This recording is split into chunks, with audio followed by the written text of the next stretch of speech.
leer desde el verso, Éxodo capítulo 23, del verso 10 en adelante.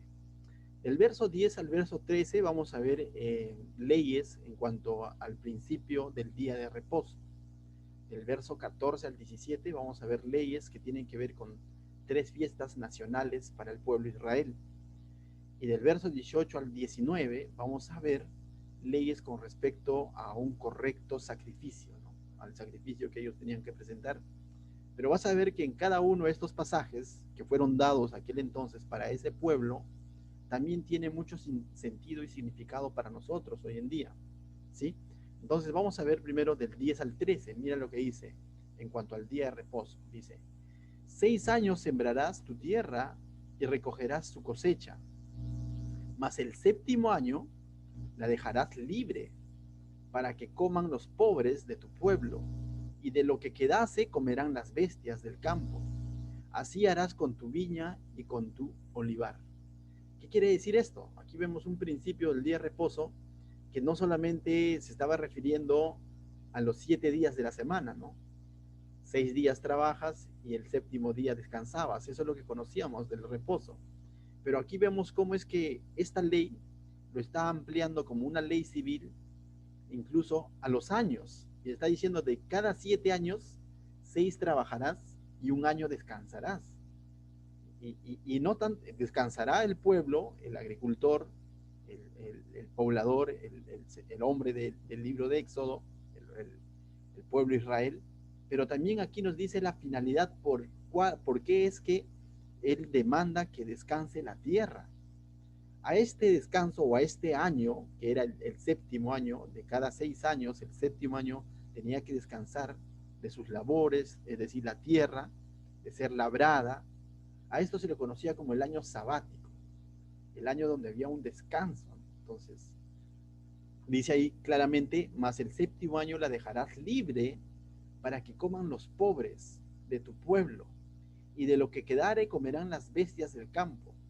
Así harás con tu viña y con tu olivar. Entonces, leyéndolo en su contexto, lo que significa es de que normalmente ellos cultivaban la tierra o iban a cultivar la tierra. Ahorita están en el desierto, ¿no? Aquí le está dando leyes que ellos van a aplicarlo todavía cuando lleguen a la tierra prometida, porque ahorita están en el desierto, ¿no? ¿Qué tierra van a cultivar si están comiendo maná todos los días? Entonces, esto sí iba a tener su cumplimiento para cuando ellos tomen posesión de la tierra prometida. Y ciertamente en el libro de Josué vemos todo un reparto, ¿no? Para cada tribu, ahí vemos a Josué repartiendo la tierra, ¿no? Literalmente, entonces, literalmente el pueblo de Israel iba a vivir de la tierra que Dios les iba a permitir conquistar, de la agricultura, e incluso la misma ganadería depende de la tierra, ¿no? Porque ¿cómo puede subsistir un ganado si no hay tierra, ¿no? Si no hay cultivo? Entonces, esto iba a ser la actividad principal, de tal manera que la tierra es muy importante para la actividad principal y económica del pueblo de Israel cuando ellos estén en la tierra prometida, ¿sí? Entonces, en ese sentido, Dios le está diciendo, cuando ya estén allá, vas a trabajar 6 años y un año harás descansar la tierra, lo dejarás libre. Pero esto lo está diciendo en sentidos de comercio. En sentidos de comercio, ¿por qué lo digo? Porque no es que la tierra durante esos años no, de pronto no va a salir ni una hierba. Sí, probablemente, pero no iba a ser con la misma intensidad que cultivarlo para el comercio, ¿no? Para poder, por así decirlo, comercializarlo, ¿no? Sino iba a ser cultivada, el dueño de estas tierras iba a dejar descansar esta tierra, se lo iba a dejar libre, dice, para que coman ¿quiénes? Los pobres.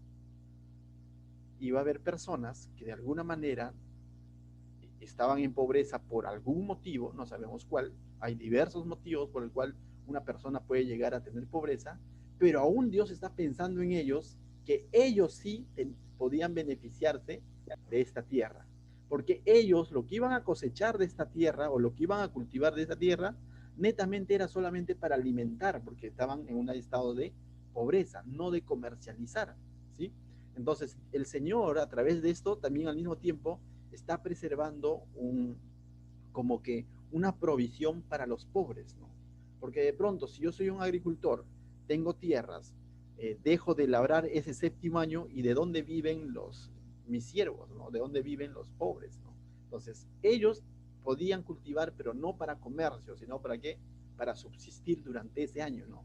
Y lo que quedase, dice, aún comerán las bestias, ¿no? Las bestias igual iban a seguir comiendo. Y tú dices, ¿y el dueño de las tierras qué iba a hacer, no? O sea, el dueño de las viñas, dice, ¿qué es lo que va a hacer? El dueño de las tierras, debido a que Dios, justamente esto viene ligado también a que Dios los iba a prosperar durante esos 6 años, porque ellos están cultivando la tierra para poder comercializarla, ¿no?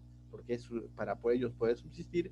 Definitivamente aquí tiene que ver mucho la fe, ¿no? La fe en que Dios durante esos 6 años te va a proveer lo necesario, y de tal manera que el séptimo año tenían que descansar. Ahora tú dices, pero ¿cómo puede ser eso, no? El séptimo año.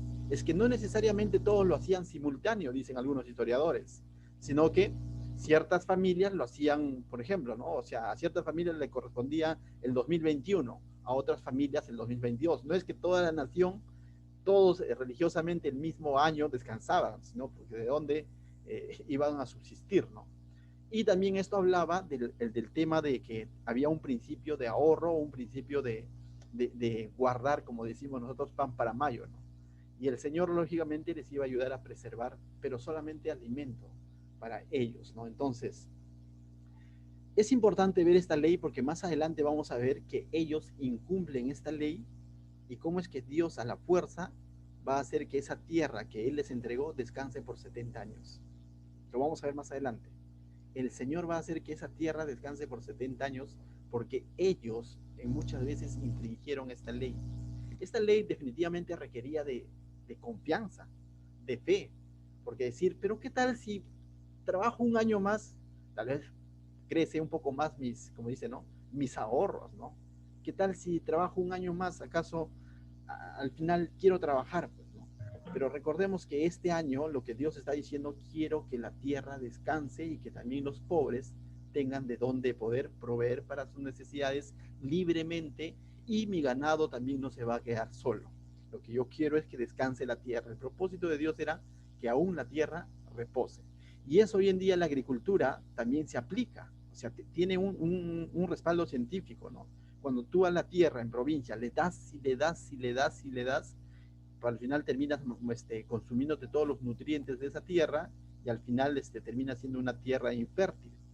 Normalmente en provincias también se cultiva y cierto tiempo, no literal como acá cada 7 años, pero dejan que la tierra descanse para que recupere todos sus cultivos, sus minerales que requiere para dar buen cultivo. Entonces tenía todo un sentido, ¿no?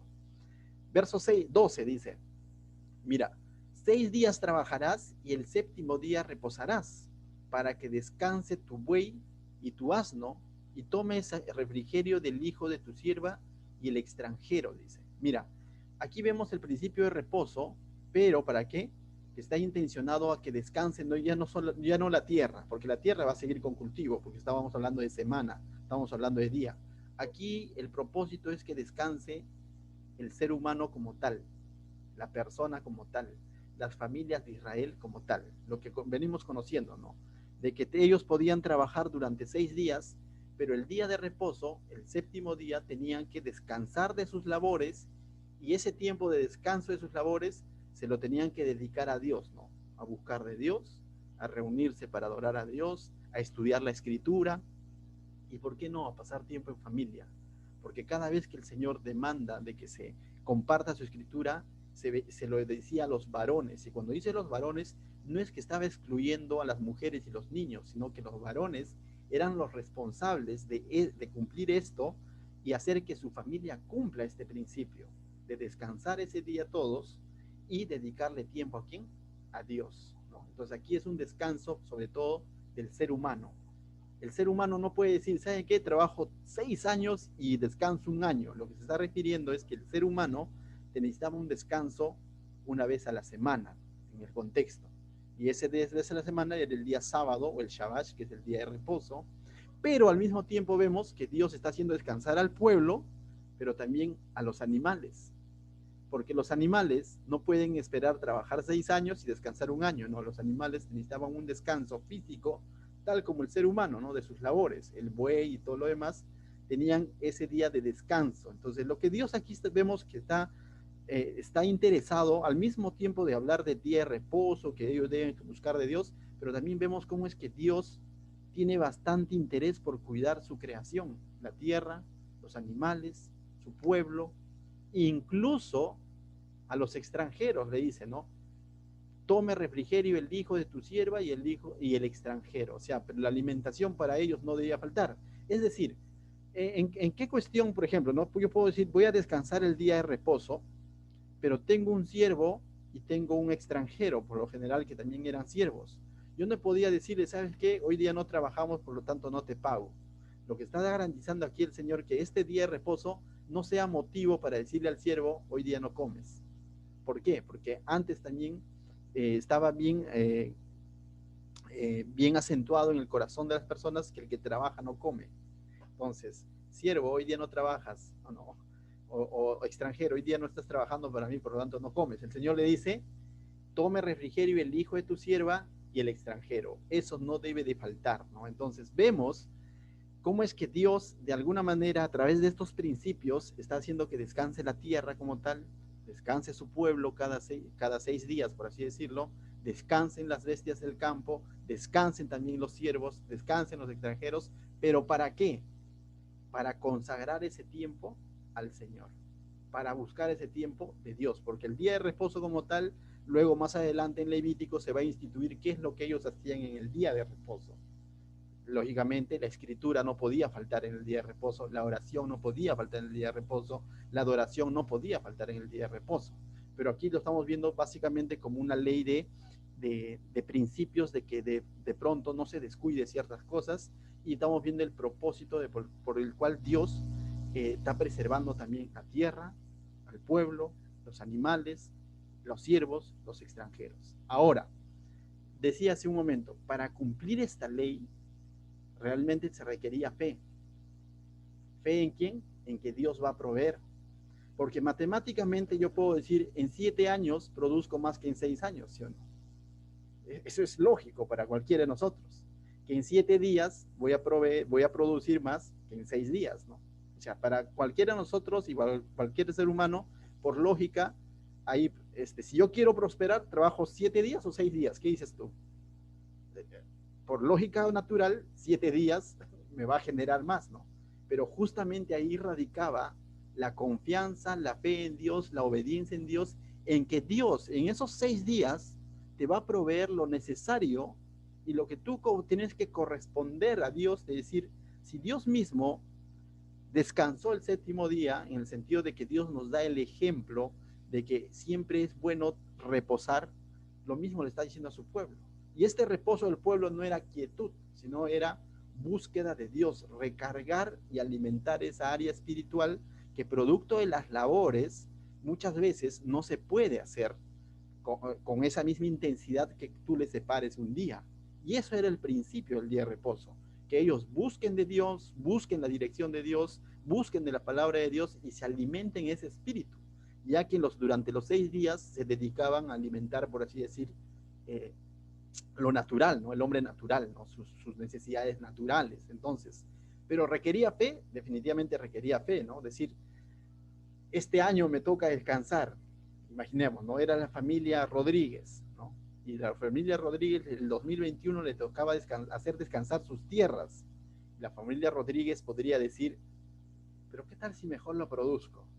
Y me gano unos cuantos cultivos más, ¿no? Entonces, definitivamente, pero más allá de que esta persona está queriendo trabajar de más, lo que en el fondo está diciendo, no creo, Señor, que tú seas mi proveedor en el fondo, porque Dios le está ofreciendo una provisión.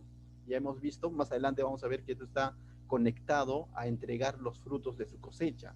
Y si ellos tenían que llevar los primeros frutos de su cosecha, es porque Dios les iba a proveer esa cosecha. Dios le iba a proveer esos frutos. Entonces, definitivamente requiere fe. Ahora, si bien es cierto para nosotros, ya lo hemos visto semanas anteriores, no podemos tomar literal esto, porque tal como lo dice Pablo, tal como le dice el libro de Hebreos, hoy nuestro reposo ya no es un día, tampoco es un año, tampoco es un lugar. Nuestro reposo, dice, es el Señor. Nuestro reposo es Cristo. Lo que podemos tomar de estos pasajes es el principio bíblico, que siempre es necesario hacerle un cese a nuestras actividades para dedicarle tiempo al Señor. Pero para dedicarle tiempo al Señor en el sentido para descansar en el Señor, para alimentarnos del Señor, para recargar energías espirituales de parte del Señor. Pero eso requiere fe, porque la carne nos puede decir, pero ¿qué tal si mejor durante ese tiempo, mejor qué tal si trabajas? Y uno puede decir, cierto, ¿no? No tiene nada de malo trabajar, ¿no es cierto? Y de pronto uno dice, pero ¿qué tal si mejor que trabajo? Por eso que muchos incrédulos incluso nos ven cuando de pronto nos congregábamos físicamente, muchos incrédulos, yo lo he dicho en algún momento, tendrán tiempo para eso, ociosos. Yo lo he dicho. Y quizás tú también lo has pensado en algún momento, ¿no? Definitivamente hay trabajos que de pronto no dependen de nosotros y de pronto nos demanda un día de servicio en el que podemos dedicarle tiempo al Señor, nos demanda ir a trabajar, tenemos que ser responsables con ello, definitivamente. Pero si está en nuestras manos, pero si de pronto está en nosotros poder dedicar ese tiempo de descanso buscando de Dios como familia, hagámoslo, ¿no? Recuerda, es una muy buena inversión porque vas a recargar, te vas a alimentar espiritualmente, vas a descansar de tus labores, vas a pasar tiempo como familia y eso es muy importante hacerlo, ¿no? Entonces nosotros lo que podemos rescatar de estos principios es la confianza que debemos tener en Dios, que a pesar de que quizás humanamente estamos dejando de hacer algo que puede ser productivo, entre comillas, mucho más productivo es poder descansar en el Señor. Y al mismo tiempo le estoy diciendo, Señor, mi confianza no está en los números que tú me puedes dar en esos 7 días, sino mi confianza está en que tú, aún en menor cantidad de días, me puedes dar lo que yo puedo conseguir en esos 7 días. Y por lo tanto le dedico mi tiempo al Señor, ¿no? Entonces, básicamente de esa manera lo podemos aplicar también a nuestra vida, ¿no? Lógicamente va a ser una lucha, una batalla, ¿no? O sea, y donde cada uno de nosotros es responsable para con Dios, sincero para con Dios. El Señor sabe que vivimos tiempos difíciles donde de pronto, ¿no? A mí me ha pasado, ¿no? Donde de pronto si te dicen, pero pastor, estoy buscando chamba, ¿no? No tengo trabajo. Y de pronto le consiguió un trabajo como vigilante y justo le tocaba congregar, digo, su guardia los días domingo. Lo dejo ese trabajo, no, anda, ve, trabaja, cumple. O sea, cumple, porque el día del Señor no es un día, ¿no? Pero recuerda de siempre descansar en el Señor. Cualquier otra oportunidad, si un miércoles tienes la oportunidad de congregarte, ven, congrégate, dale tu tiempo, ¿no? O sea, definitivamente. Ahora, esto es peligroso cuando se convierte en una constante, ¿no? Cuando tú ya sabes, tienes la oportunidad quizás de conseguir otro trabajo o optar por otro horario donde sí te permite de alguna manera congregarte, buscar del Señor como familia, y aún así tú dices, no, mejor me gusta el otro, y ahí sí ya había un asunto de personal para con Dios, ¿no? Que por solo Dios conoce el corazón. Entonces, por eso tampoco nos podemos ir al punto de condenar, decir, mira, día domingo está trabajando, ves de ir a la iglesia. A veces nos vamos, como se dice, condenamos a las personas de esa manera cuando no sabemos el trasfondo de cada asunto, ¿no? Pero para eso, como dice, buscar siempre sabiduría de parte de Dios, pero lo que no debemos de perder es el principio de siempre descansar toda nuestra confianza en que Dios es el que ordena incluso esto y puede ordenar nuestro tiempo, ¿no? Entonces, dicho eso, mira lo que dice el verso 13. Y todo lo que os he dicho, guardadlo, dice. Y dice, y nombre de otros dioses no mentaréis, ni se oirá de vuestra boca. Si estaba hablando de un tiempo de reposo, un tiempo de consagración a Dios, un tiempo de reposar en Dios, lo que Dios está diciendo, esto es muy importante, que ustedes lo guarden, le está diciendo a su pueblo, porque esto revelaba la confianza que ellos tenían en Dios, la obediencia que ellos tenían en Dios, lo agradecidos que ellos estaban con Dios. O sea, esto revela muchas cosas del corazón del ser humano y Dios le está diciendo guárdenlo, y como conociendo a su pueblo, como anticipándose, le dice, y por favor, nombre de otros dioses no mentaréis, es decir, no, en este tiempo de búsqueda de reposo, si bien es cierto, no van a estar laborando, no van a estar en esas actividades, pero no se les ocurra de pronto usar este tiempo para invocar a otros dioses, ¿no? Para buscar de otros dioses. Y eso suele ocurrir también, ¿no? Ocurrió con el día de reposo, vamos a verlo de que en los tiempos de los reyes, más adelante, cuando este pueblo ya está en la tierra prometida, ya está siendo prosperada, sus tierras son muy prósperas, fluye leche y miel, vamos a ver que este pueblo se van a ir a los lugares altos, justo los días de reposo, a adorar a Dios, a presentar sacrificio a Dios, pero también de pasadita van a presentar sacrificios a otros dioses. Y es por eso que el Señor va a usar profetas y profetas para decirle qué hacen adorando a otros dioses. El tentador está ahí. El tentador muchas veces va a estar ahí, como se dice, al pie del cañón para ponernos ideas cuando de pronto estamos queriendo buscar de Dios. Nos va a presentar falsos dioses, como para nosotros decir, oye, ¿verdad? No, hoy día es mi día de descanso, hoy día no chambeo. ¿Y qué tal si hoy día, ves de ir a la iglesia, o ves de leer la Biblia, o ves de congregarme, qué tal si hoy me voy al cine? Y no está mal ir al cine, definitivamente, ¿no? O sea, si que quiere, yo no quiero satanizar el tema de ir al cine, ¿no? O de ver un partido de fútbol, ponte, ¿no? No lo veo mal. Lo veo mal si de pronto ese día el Señor está disponiendo y tú mismo sabes que ese día tienes la oportunidad de congregarte o tienes la oportunidad de buscar de Dios, pero tú dices, ¿qué tal si mejor hago otra cosa? Y esto se vuelve una constante. Entonces, definitivamente estamos dejando que en este día de consagración al Señor, en este tiempo de consagración al Señor, estamos introduciendo otros distractores, ¿no? Que terminan siendo nuestros dioses muchas veces, ¿no? Aunque no lo querramos llamar como tal, pero muchas veces terminan distrayéndonos del verdadero propósito de ese día de descanso que de pronto nos trazamos, ¿no? No sé si ha pasado, en más de una ocasión el tentador va a estar ahí, ¿no? Entonces, básicamente Dios conoce a su pueblo y más adelante, como te digo, mira lo que dice el Señor, si pueden buscar ahí en su Biblia, en 2 Corintios, capítulo 36, verso 20, el 21, ¿no?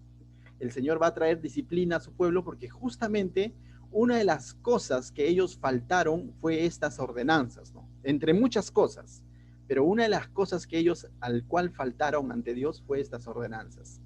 Mira lo que dice 2 Crónicas, disculpen, capítulo 36, verso 20.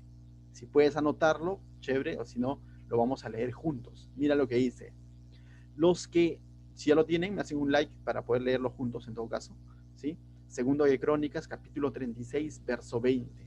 Dice así, los que escaparon de la espada, o sea, el Señor va a juzgar a su pueblo, está hablándole al pueblo de Israel, va a juzgar a muchos de ellos con espada. ¿Por qué? Porque van a venir otros imperios como el persa, como los babilonios, como los asirios, van a venir a sitiar la ciudad de Israel y los van a vencer a espada, es decir, se van a dar batallas, pero para este tiempo, pues que se da el libro de Crónicas o el libro de los Reyes, el pueblo ya estaba totalmente, por así decirlo, de espaldas a Dios, habiendo pervertido la adoración a Dios, yendo a los lugares altos sin respetar el día de reposo, todo eso ya se había dado. Entonces el Señor levanta las manos y dice, bueno, todo lo que te anticipé a través de los profetas, Isaías, Oseas, va a venir sobre ti. Y simplemente el Señor deja que, por así decirlo, los deja desprotegidos. Y eso lo vemos bastante en el libro de Isaías, que el Señor se indignó con su pueblo y simplemente deja que su juicio venga sobre ellos.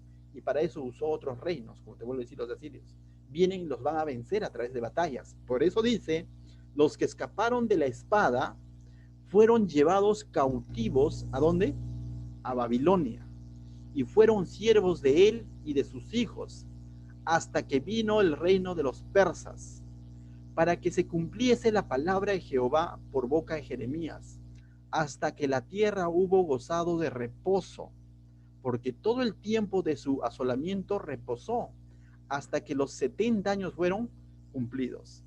Aparte del que el Señor va a juzgar a las malas acciones de este pueblo, va a darle ese reposo que ellos muchas veces habían incumplido. Y va a hacer reposar, si bien es cierto, está disciplinando a su pueblo, pero también está haciendo reposar su tierra. ¿Durante cuánto tiempo? 70 años, dice claramente. Y esos 70 años es que ellos estaban en Babilonia como esclavos. Digo yo, teniéndolo todo, habiendo ingresado con Josué a esa tierra prometida, Dios literalmente dándole los títulos de propiedad en una tierra que fluye leche y miel, el Señor dándole las indicaciones: 6 años trabajarás, 7º año harás descansar la tierra, 6 días trabajarás, el 7º día descansarás tú, tu siervo, tu familia, tu bestia, pero simple, y lo último, ¿no? El 13, que les decía: no invocarás otros dioses, sino guardadlo tal como les he dicho. Pero todo esto lo distorsionaron en el tiempo de los reyes.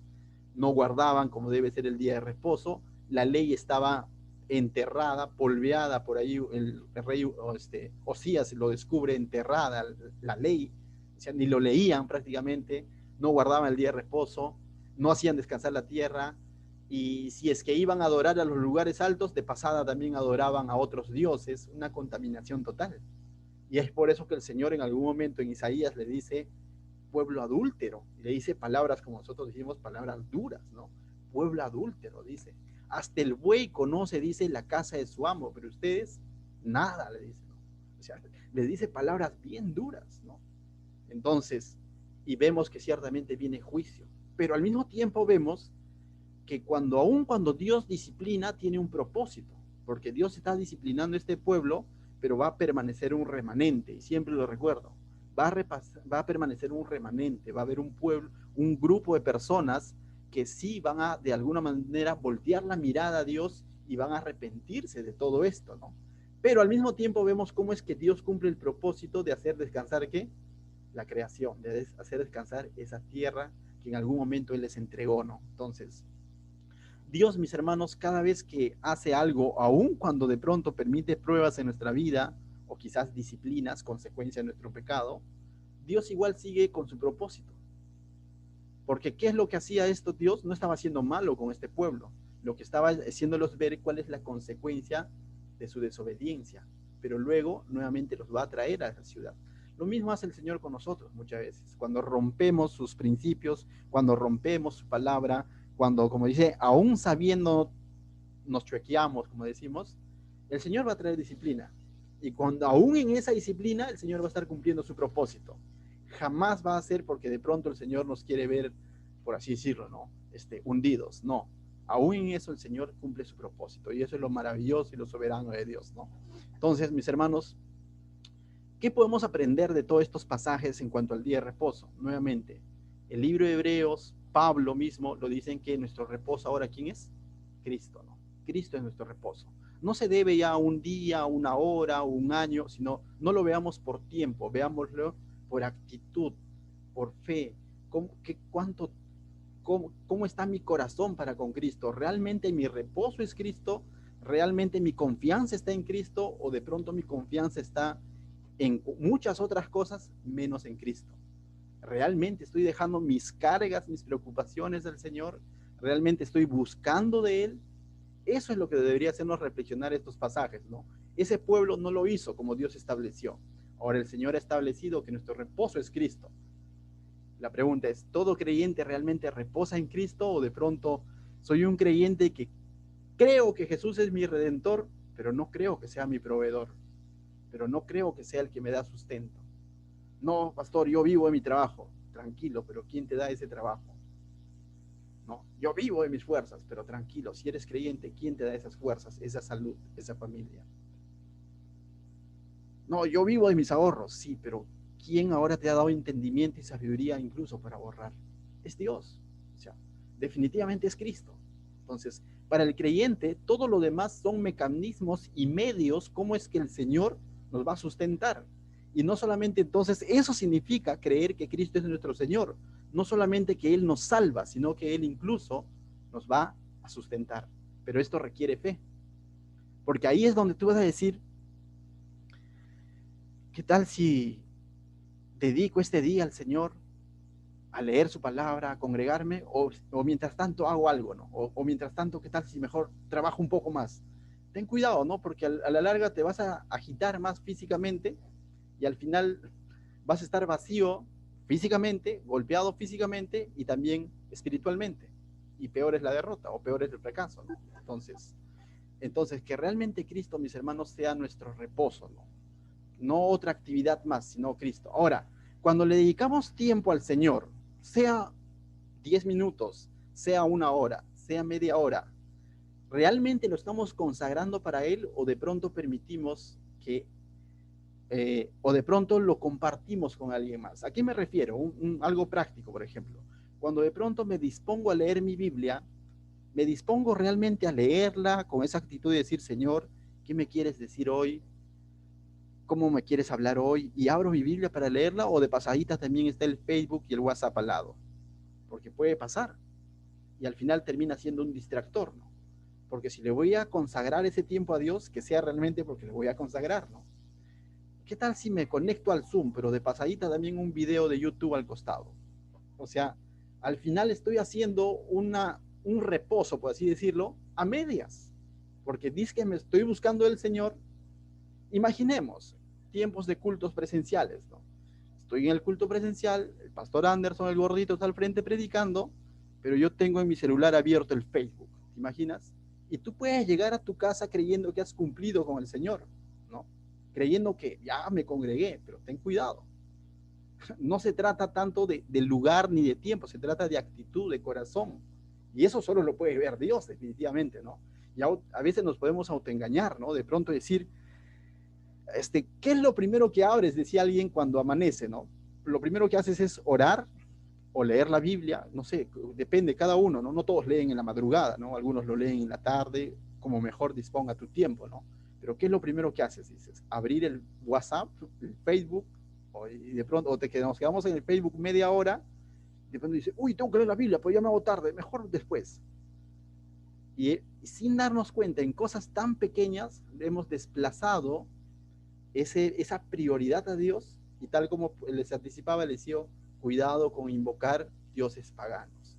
Y de alguna manera estamos endiosando cualquier otra cosa antes que a Dios. Entonces, si bien es cierto, ya no es un solo día tajante el día de reposo, pero que tu reposo realmente sea reposo, bueno, que no sea un reposo a medias, ¿no? Entonces, básicamente eso nos enseña. Y lo otro también que podemos destacar de aquí, que guardar el reposo era como familia, o sea, como familia lo hacían, ¿no? Y nosotros también quizás tenemos distintos horarios laborales, lo que fuese, pero debemos mínimo estar pendientes que toda nuestra familia está buscando reposar en el Señor.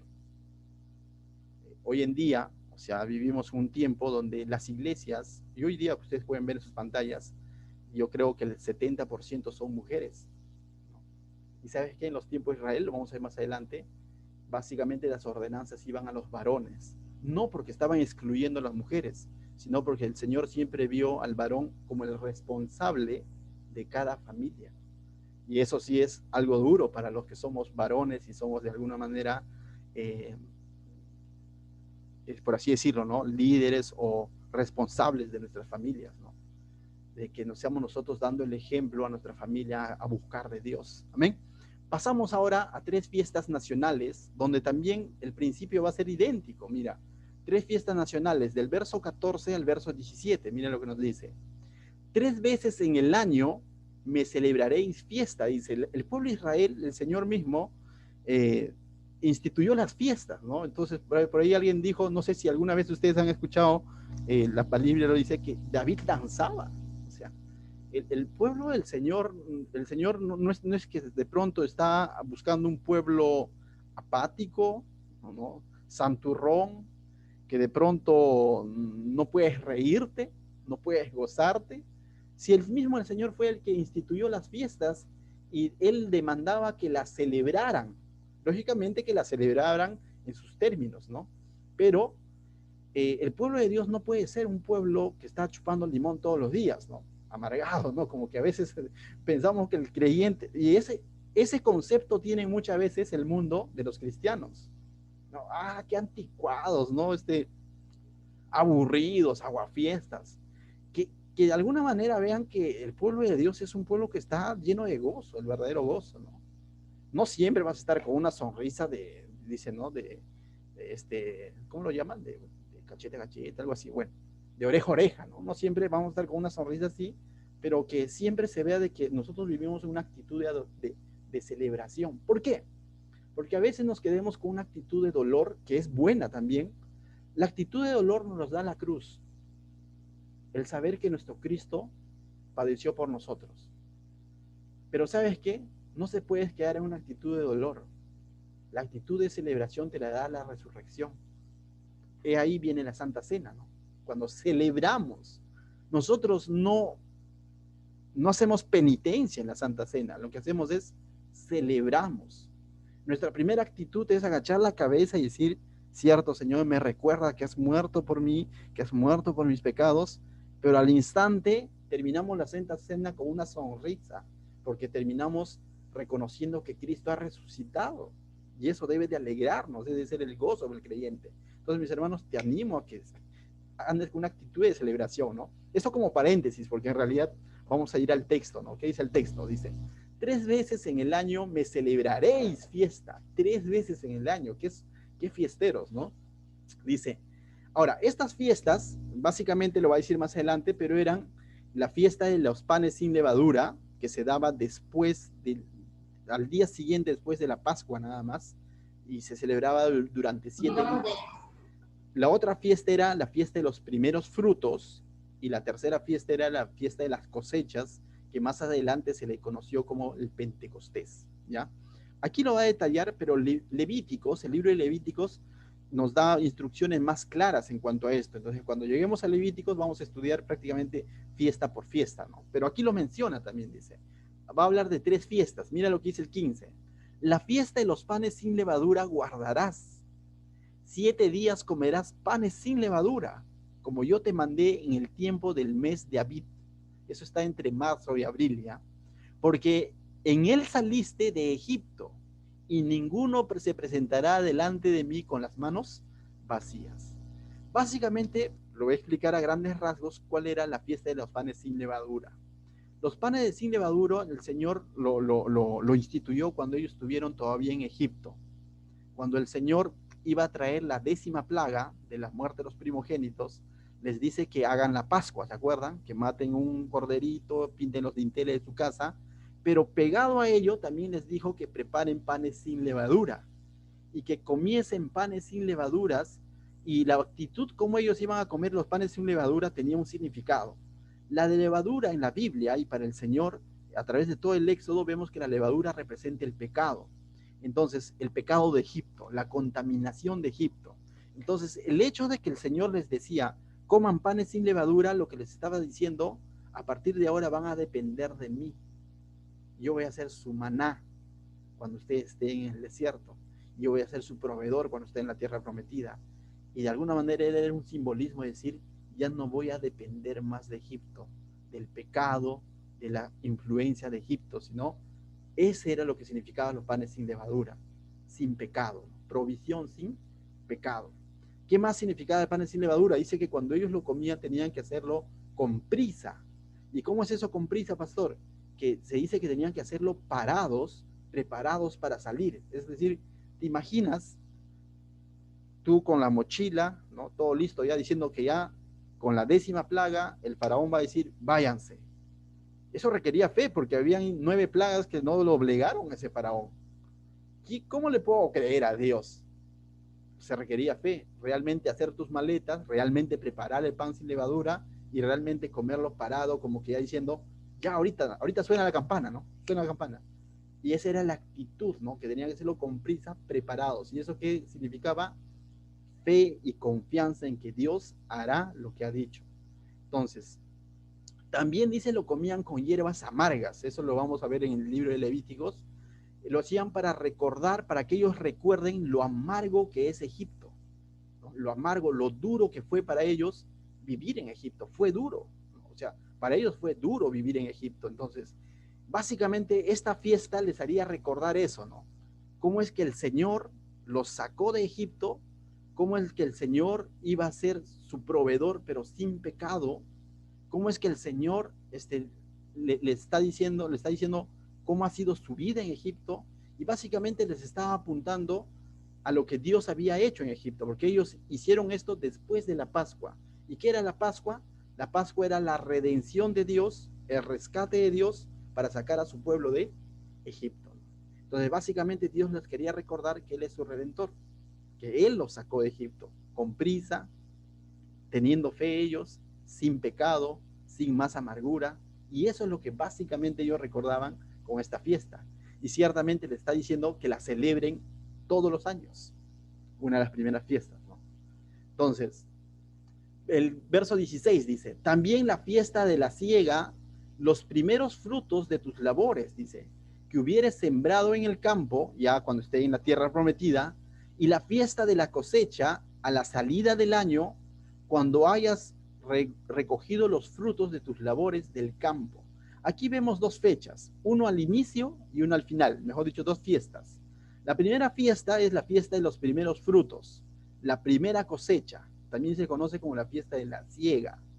Y la tercera fiesta, lo vemos ahí en la segunda parte, dice, la fiesta de la cosecha como tal a la salida del año. A esto se le conocía como la fiesta de la cosecha final, ¿no? Que más adelante se va a convertir en la fiesta de los tabernáculos, ¿ya? Entonces, ¿qué podemos ver aquí? A través de estas tres fiestas, pero primero voy a explicar estas dos fiestas, ¿no? La fiesta de los primeros frutos, lo que para ellos representaba era, bueno, primero, la fiesta de las levaduras, a ellos les hacía recordar que Dios era su redentor. La fiesta de los primeros frutos les recordaba que Dios era el que proveía la semilla, Dios es el que proveía la tierra. Y la fiesta de la cosecha final venía a ser de que Dios es su protección, porque los iba a librar de todo tipo de plaga, de todo tipo de enemigo, de tal manera que sus cultivos iban a dar hasta la última cosecha. Más adelante esa fiesta se va a convertir en fiesta de los tabernáculos, donde significa que Dios es su protector. Entonces, básicamente ellos con estas tres fiestas, ¿qué es lo que celebran? La redención de Jehová, la provisión de Jehová y la protección de Jehová. Básicamente ellos celebraban eso, ¿no? De tal manera que durante todo el año todo giraba en torno a Dios, porque estas fiestas, dice, lo celebraban en un año, en tres fechas importantes para ellos. ¿Cuán importante era para el pueblo de Israel tener claro que todo giraba en torno a Dios? La redención, la provisión y la protección. La redención, como Dios los había librado, la provisión, como Dios los estaba proveyendo a través de la tierra, la protección, como Dios los iba a proteger de los enemigos de otros pueblos. Pero aún estas fiestas, ¿qué pasó? Se olvidaron, no lo cumplieron como debe de ser y prácticamente faltaron a estos preceptos, ¿no? Por eso que más adelante vemos las consecuencias que ya hemos leído, ¿no? Fueron llevados 70 años al cautiverio. Pero el Señor se las puso claras realmente.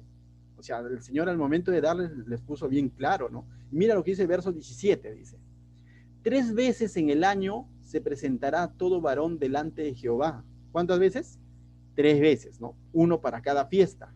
Y dice ahí donde te decía, ¿no? Dice todo varón delante de Jehová. Pero varón significa todo representante de cada familia. Estaban exceptuados niños, ancianos y mujeres. Pero exceptuados no porque, entonces uno puede decir, no, Dios menospreció a las mujeres. No, niños, ancianos y mujeres. ¿Por qué? Porque no representaban a una familia. Lo que representaba a una familia era, cuando dice varón, es un varón adulto que era cabeza de hogar. Entonces ellos, en nombre de la familia, tenían que presentarse delante de Dios en cada una de estas fiestas. ¿Para qué? Para reconocer su rescate, su redención, su provisión y la protección de Dios. Y el verso 15 dice algo interesante. Mira cómo lo hacían. Dice, y ninguno se presentará delante de mí con las manos vacías. Eso decía al finalizar el verso 15, ¿no? En cada una de estas fiestas justamente se presentaban con ofrendas al Señor. Y cuando hablamos de ofrendas, no quisiera que se tergiverse, ¿no? Porque no solemos a nosotros hablar de ofrenda, siembra, cosecha, no. Sino el sentido aquí, si entendemos en el contexto, la ofrenda, el ir con algo al Señor, el no ir con manos vacías, no tanto significa que le estoy haciendo un favor a Dios, sino más bien era un privilegio para estos varones, para estos pobladores de Israel, porque a través de esa ofrenda tú estabas diciendo, ciertamente Dios me ha rescatado, ciertamente Dios ha sido mi provisión, me ha dado tierras, ciertamente Dios me ha protegido. De tal manera que el hecho de acercarse a Dios con su ofrenda y no con manos vacías, lo que ellos estaban diciendo es, gracias a Dios, ¿no? Porque esto es la muestra de que ciertamente se ha cumplido todos los 3 cosas que significaban estas fiestas. Y si es así, entonces el que no va y no hacía esto, nos lleva a pensar en 2 opciones, ¿no? Uno, Ciertamente Dios no lo ha rescatado, ciertamente Dios no es su provisión, no le ha dado tierras, no le ha dado cultivo, ha sido infiel Dios a lo mejor con él, una excepción, no creo que haya sucedido eso, o Dios no lo ha protegido, y entonces por eso no tiene que traer, pues, podríamos decir. O lo otro es decir, sí, Dios le ha dado todo lo demás al igual que a todo el pueblo, pero simplemente Él quiere probar otra manera, ¿no? No quiere hacerlo como el Dios manda. Entonces, cuando Dios les demandó estas cosas de no ir con las manos vacías, estamos leyendo en el contexto, lo que básicamente les estaba dando la oportunidad de decir, presente la evidencia cuánto ha sido bendecido. Y como vuelve a decir, estas ofrendas se los llevaban donde la tribu de Leví, quienes de alguna manera no habían recibido tierras, porque los de la tribu de Leví se dedicaban netamente a administrar el tabernáculo. En el reparto de tierras vamos a ver que se les da a las 11 tribus, menos a las tribus de Leví.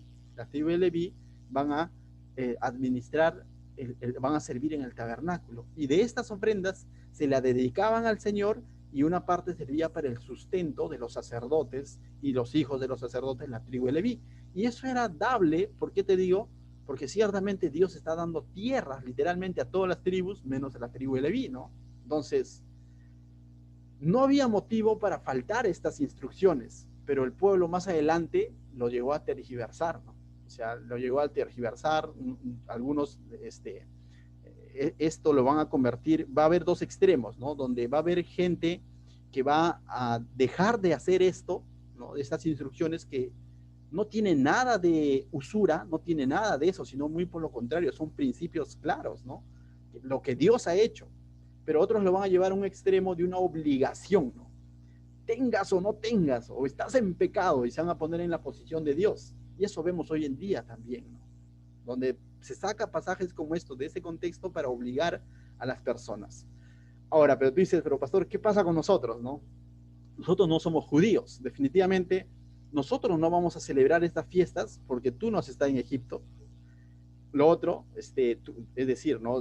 Tus antepasados no han estado en Egipto. O sea, una de las cosas, lo otro, nosotros, no es que el Señor nos haya dado tierras, ¿no? O sea, como ellos, porque ellos era el cultivo de la tierra que Dios le había dado, pero en nosotros se ha dado en un ámbito espiritual, ¿no? O sea, en un ámbito espiritual nosotros podemos decir que ciertamente también hemos sido redimidos. ¿De qué? Ya no de Egipto, sino del pecado. Dios es nuestro redentor. En un ámbito espiritual podemos decir que Dios es nuestro proveedor. Quizás no a través de una tierra, de un trabajo, de una salud. El Señor también nos ha dado.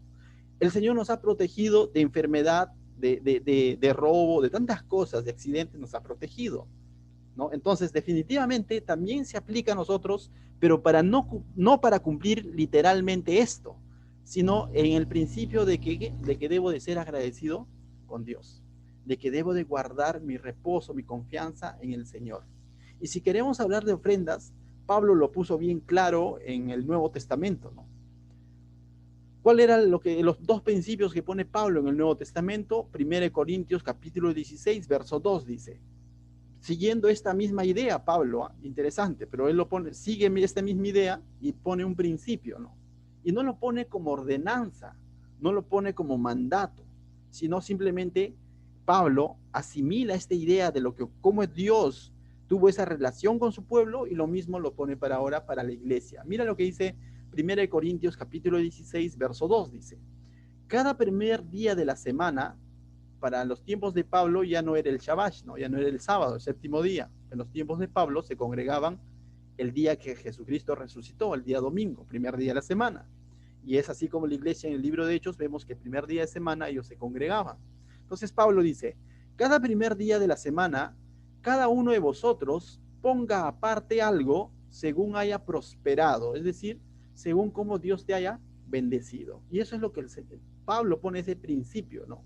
Pero es similar a lo que estaba en el Éxodo, pero no pone montos, Pablo. No dice el 10%, no toca esos. Lo que está absorbiendo Pablo es el principio de ser agradecidos con Dios en ese sentido, ¿no? Dice, pero cada primer día de la semana, cada uno de vosotros ponga aparte algo según haya prosperado, guardándolo para que cuando yo llegue no se recojan ofrendas, entonces ofrendas. Ahora dices, pero pastor, usted nos ha enseñado que Pablo no vivía, es más, Pablo, cuando estuvo en Corinto, trabajó, ¿se acuerdan? Cuando hemos visto el libro de Hechos, Pablo, cuando estuvo en Corinto, les dijo que él había renunciado, pero ciertamente recogían estas ofrendas porque había aquel entonces una necesidad grande en la iglesia de Jerusalén, que estaba pasando por un tiempo de hambruna. Hubo un tiempo de hambruna y muchas de las iglesias apoyaban a la iglesia de Jerusalén porque la iglesia de Jerusalén estaba lleno de muchos hermanos. ¿Se acuerdan que habían convertido como 3,000? O sea, había mucha necesidad, había persecución, había viudas, había huérfanos, y ciertamente muchas de estas ofrendas llevaban para ayudar al prójimo, a los hermanos de Jerusalén, ¿no? Entonces Pablo, en ese sentido, aun cuando hay una necesidad en la iglesia y sabiendo que es el Señor el que sostiene su iglesia, aún en eso les dice conforme haya prosperado, es decir, conforme Dios te haya bendecido, ¿no? Entonces, pero eso no lo determina Pablo, eso no lo determina el apóstol, eso no lo determina el pastor, sino cada uno. Cada uno sabe cómo es que Dios lo ha prosperado, cómo es que Dios lo ha cuidado, cómo es que Dios lo ha protegido, cómo es que Dios es su provisión. Y cada uno hace eso. Y el sentido de recoger las ofrendas, ¿para qué era? Ciertamente para atender la iglesia, ciertamente para atender las necesidades de la iglesia, pero sobre todo para ayudar al prójimo. En el libro de Éxodo, estas ofrendas que llevaban también servía para atender a las desamparadas, a las viudas, a los huérfanos. En los tiempos de Pablo también servía para eso. ¿Se acuerdan que en el libro de Hechos, capítulo 6, escogen 7 varones para repartir alimento a las viudas, atender a las mesas? ¿De dónde salía todo eso? Justamente de las ofrendas de los hermanos como Bernabé, que se desprendía, ¿no? Entonces, ¿es bíblico el tema de las ofrendas? Definitivamente es bíblico, ¿sí?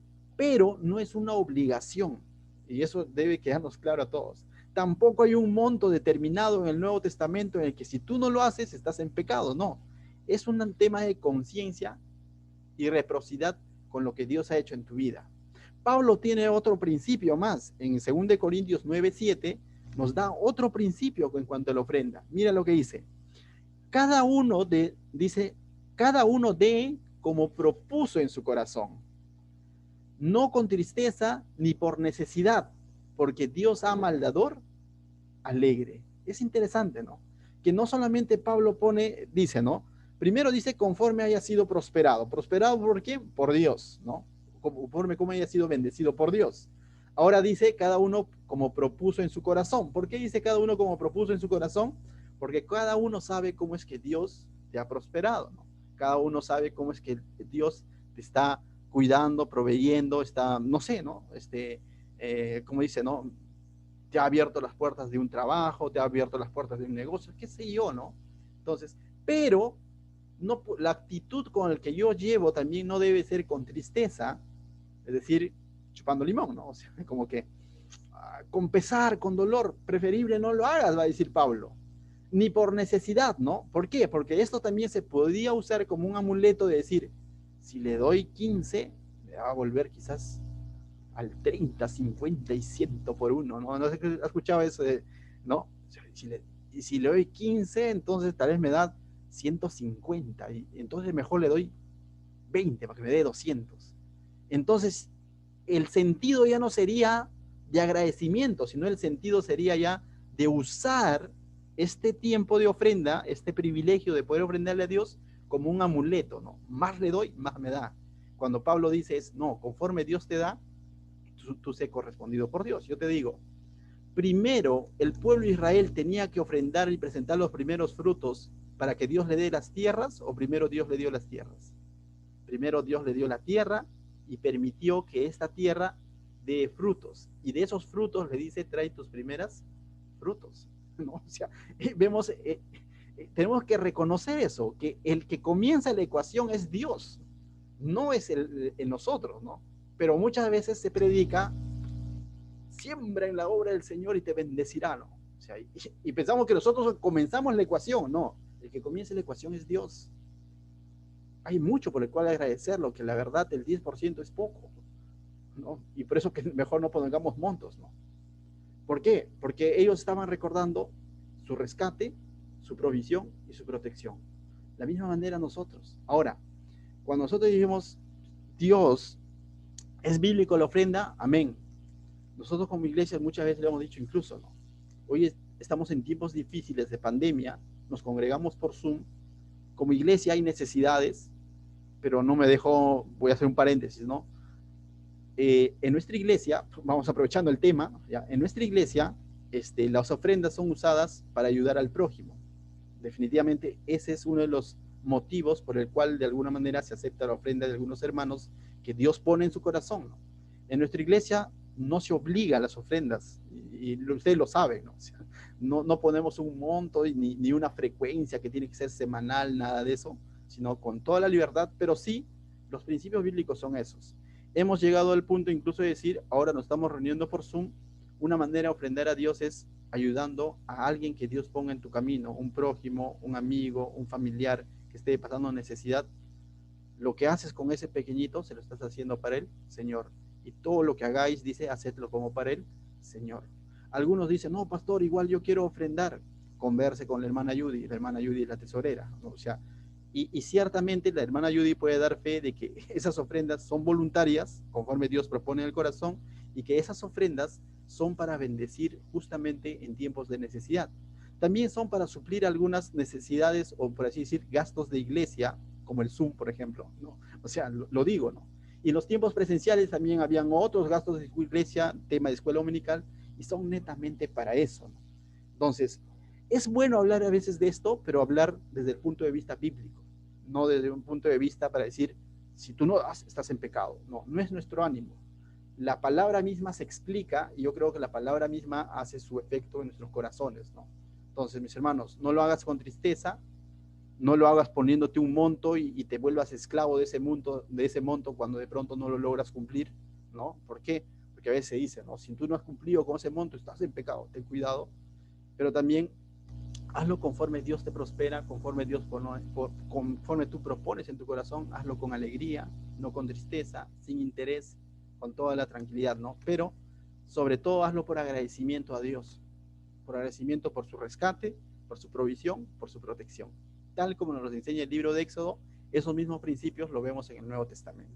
Amén. Entonces te das cuenta cuán importante es ver incluso estas fiestas que de alguna manera tiene una aplicación espiritual hoy en día en nuestra vida, definitivamente tiene.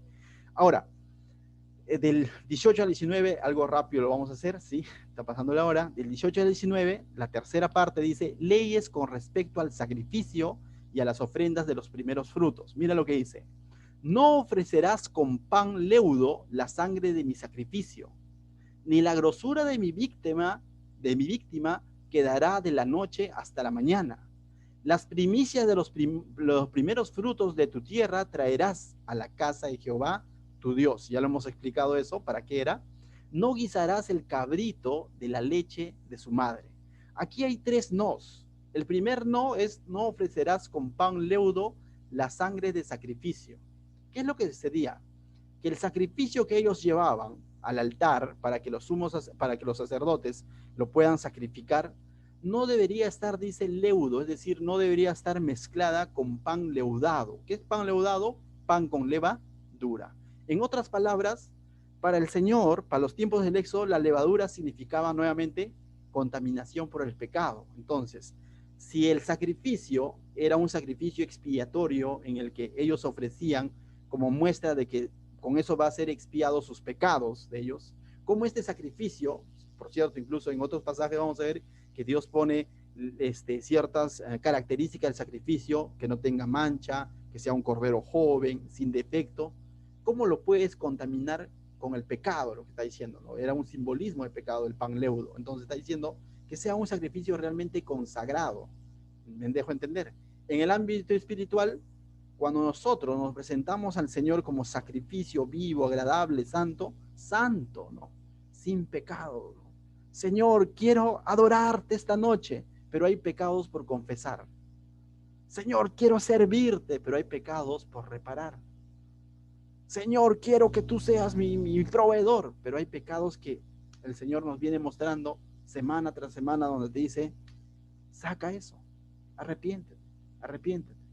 Señor, te traigo esto como mi ofrenda a tu altar, pero hay pecados ahí que están manchando y están haciendo que esa ofrenda, ese sacrificio tuyo, esa adoración, no llega con olor fragante a su presencia, porque de pronto hay pecado que no hemos querido cortar.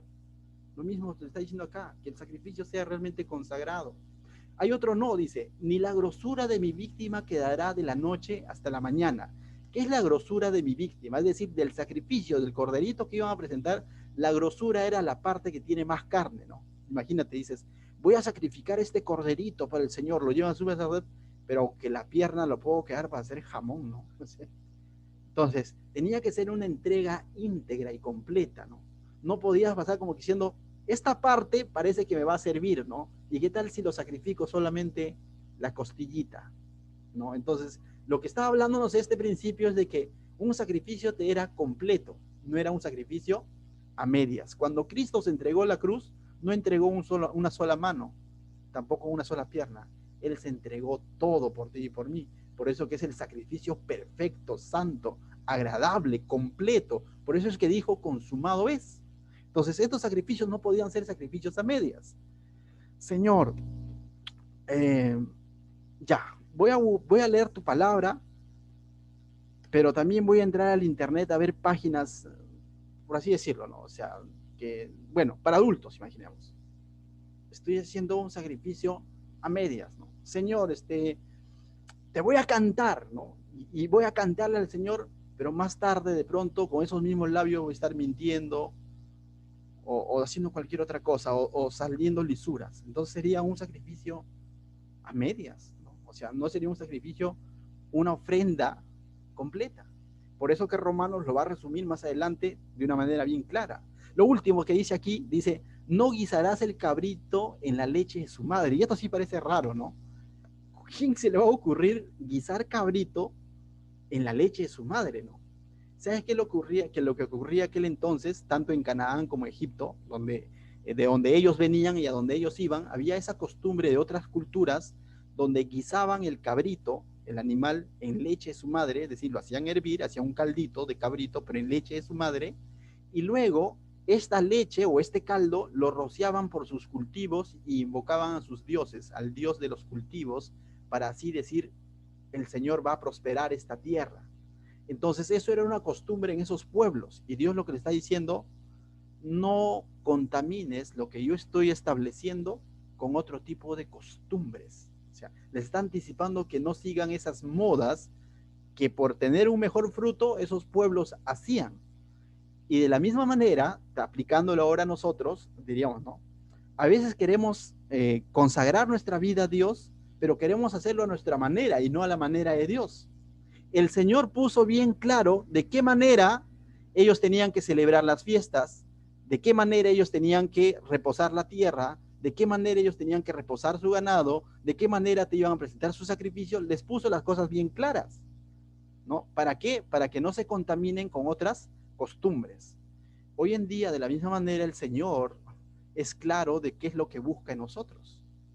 El cristianismo, a través de los años, se distorsionó. Ahí viene el tiempo del papado y todo lo demás, y en sus sacrificios, en sus ofrendas, comenzaron a tergiversar estas costumbres, y muchas costumbres siguen hasta hoy en día, ¿no? Eso de ir, por ejemplo, hasta una cruz flagelándose y rampando, ¿de dónde salió? ¿De qué parte de la Biblia? De otras culturas. Y se cree que así estoy consagrando mi vida a Dios. Y lo mismo puede pasar en nosotros, ¿no? ¿No? Cuando yo me presento al Señor, tiene que ser ¿no? Con cierto tipo de traje. Ten cuidado.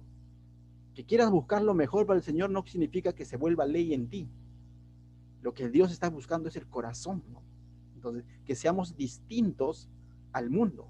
Pero ¿cómo puedo ser distinto al mundo? Mientras más me parezco, mientras más vivo conforme a lo que su escritura dice, conforme a su palabra dice.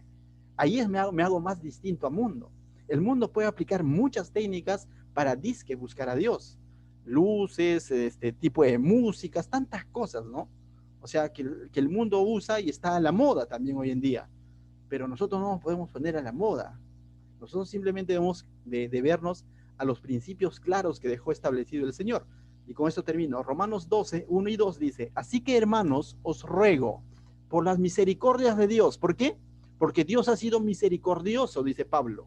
Y Pablo no dice les ordeno, porque sabe que esto tiene que ver con la actitud de corazón y no por un mandato, sino dice, así que hermano, os ruego por la misericordia de Dios, porque has experimentado la misericordia de Dios, que te presentes como sacrificio vivo, no sacrificio muerto, no un sacrificio inválido, sino un sacrificio vivo, tú, tu ser, santo, la palabra santo, sin pecado, sin prácticas de pecado.